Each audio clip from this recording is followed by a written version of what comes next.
Wow. Oh, thank you. Thank you. That's got to be a better reception than he got, right? Good evening. I am not Matt Damon. No, he's been nice enough to do this the last couple of years, but I get it. This year you want to step it up. You needed one of the big guns. I'm really sorry Ben Affleck wasn't available. I'm going to do my best. Matt, thank you for that really wonderful introduction and for rubbing it in that you have a job. It's been just over 2 weeks since The Office ended, and the number one question I get is, oh man, why did you guys have to go and end it? And right about now, I'm saying, I don't know. Really don't know. I'll tell you this, though, I'm really, really, really, really thrilled to have this gig tonight. Please welcome everybody to the 6th annual celebration of the 100. Yeah.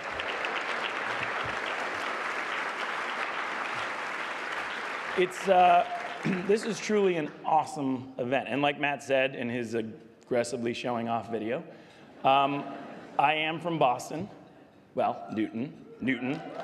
Yes, thank you, yeah. It's just a lot cleaner to say you're from Boston when you're arguing with a Yankees fan, though. Because when, you know what I mean? When they say, like, I'm literally from the Bronx. I can smell the pretzels from my window. Where are you from? And I'm like, oh, really? It's not as cool to say, I'm just about 20 or 30 minutes outside of Boston, depending on traffic. Usually Route 9's the best way, but sometimes I just bomb down Beacon. How do you like that? It's not as impressive. It's not as impressive as them. And yes, I am the son of a doctor and a nurse, so I've been aware from the very beginning how lucky I am to be living in a place that has probably the best medical community in the country. Yes. Yes. And at the apex of that has always been Mass General Hospital, truly. Yes. Yes. I think you guys are entitled to clap for yourselves. I do it all the time. It works, trust me. In the bathroom, yay, Office. That's awkward, I shouldn't have shared that. The Mass General Cancer Center and the incredible staff that work here are the gold standard of care and treatment. It's true, and what's more, they're on the cutting edge of development and research. And I am truly just honored to be here tonight because this event is simply phenomenal. Tonight we recognize 100 individuals from the Mass General Cancer Center and beyond for their extraordinary contributions to the fight against cancer. You know, when talking to some of the folks in Mass General, an old adage has been used to discuss the fight against cancer. People have been saying it takes a village, and nothing could be more true. And that's how I've always seen it, and that's what I love represented here. That cancer is one hell of an adversary. It's very strong, it's malicious, and it doesn't discriminate for anyone, no matter what gender, race, or age. So the other thing about cancer is that it affects us all. Every single one of us in this room, me included, have had friends and family members come up against cancer, and they fight it. Some people have won those fights, and some people haven't. But rather than be overwhelmed by the fact that this horrible disease affects us all no matter what, it's events like this tonight that show us all that we can actually unite around that exact fact. It's not something that just happens over there or to those people, and it's something that we can feel moved by just for 1 week or 1 month. It's happening every single day. It's affecting every single one of us. So we actually have no choice but to stand up and do something about it. And boy, oh boy, do we have some people here tonight that have done that and gone way, way far beyond. They're doing something about it, and that's exactly what they've promised to do. The most wonderful thing about these honorees tonight, to me, is how inspiring they are. But it's not just for how heroic they are, and it's not for just how many people they touch and how many lives they change, because it's because they answer that one huge question that I think everybody in this room hears all the time, which is, what can I do? And these people have shattered that question by answering very truthfully, very honestly, and very simply, anything. Anything. Whether, you know, whatever money you have to give, whatever time you have to give, whether if it's just a moment of making someone who's in the fight against cancer smile, all those things get thrown in the same pot, and together every single one of those pieces form the greatest strength that we have, and it's our only way to fight back. But I'm, I think, preaching to the choir in this room, because in this room are people, the room is full of people who are doing just that. You're fighting back You're inspiring people to do the same, and you are unequivocally making a difference in the fight against cancer. And that's a fact. I think I speak for a whole hell of a lot of people when I say to each and every one of you, thank you for your truly remarkable accomplishments and for being the courageous ones to stand up and actually do something about it and inspire the rest of us to do the same. So please, if we could all give our honorees a huge round of applause.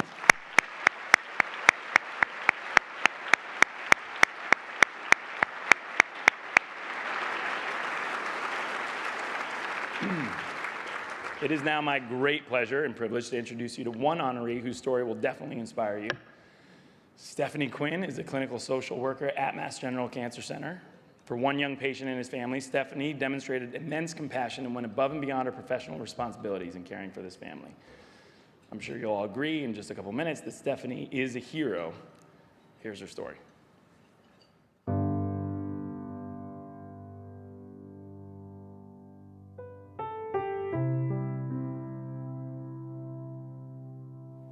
I provide support to patients and families that are admitted to our unit, coming in with a new diagnosis of cancer or are at the end stages of life. I think it's so important to see these patients as not just a cancer diagnosis. They have families, they have jobs, they have children. They're human beings that need support at this very, very difficult time in their life.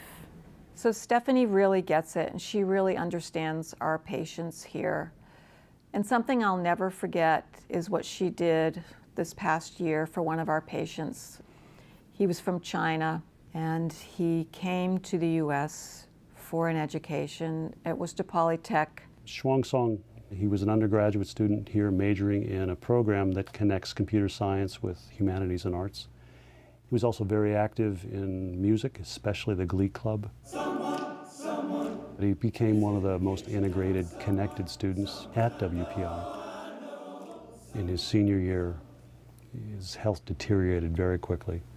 He ended up at Mass General Hospital. He had a terrible diagnosis. It was a stage 4 colon cancer, and he needed to receive chemotherapy.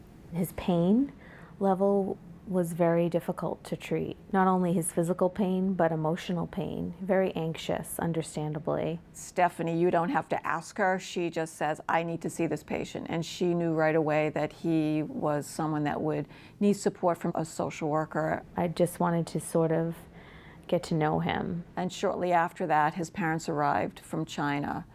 His parents didn't speak a word of English. Not only was it their only child, Shuang was their entire life.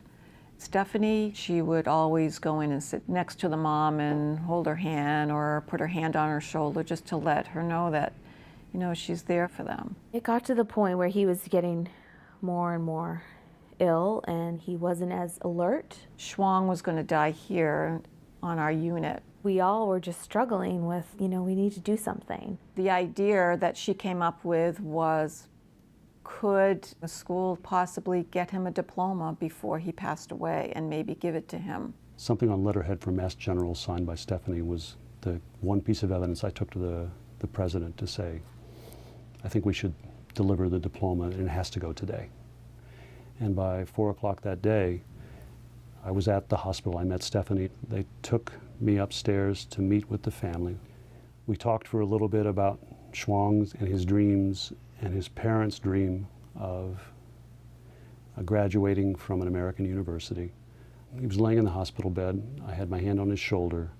I put the diploma in his hands. I think his mother had to lift his hand and help him to hold it. And then his parents talked to him about it. And then took many pictures. They weren't bringing back their son, but they were able to bring back his college diploma, which he worked so hard to achieve.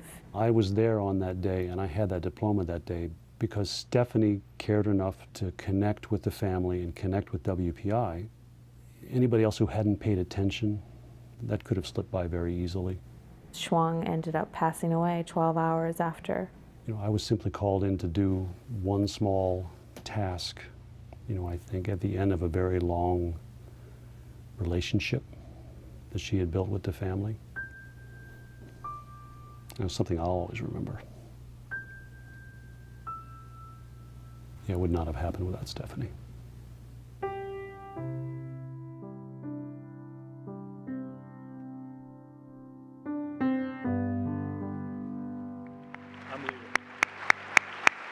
I don't know where she is, but Stephanie, thank you for everything you did for that family, but honestly what you do every single day. So wherever you are, please stand and be recognized.